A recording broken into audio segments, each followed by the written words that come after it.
Okay.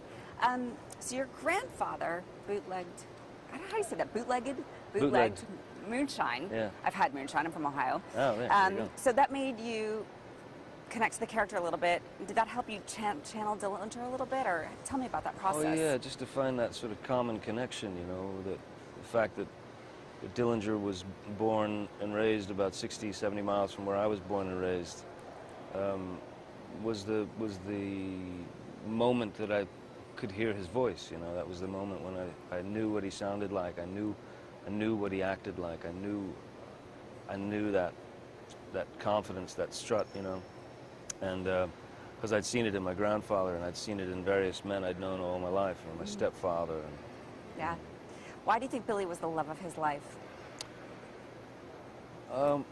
They were perfectly matched, weren't they? They were perfectly suited. Here's this guy who, you know, who society had basically, you know, tucked away in some, you know, penitentiary for 10 years for some, you know, relatively small crime he committed. Got the book thrown at him.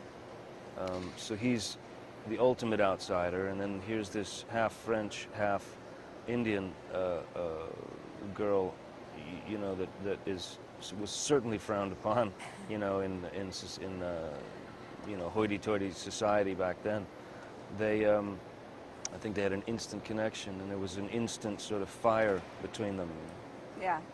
Can you tell about the experience going through the prison? That must have been very surreal. You mean in Crown Point, escaping, or in Statesville? Statesville, yeah. Statesville was wild, you know. Statesville was wild because,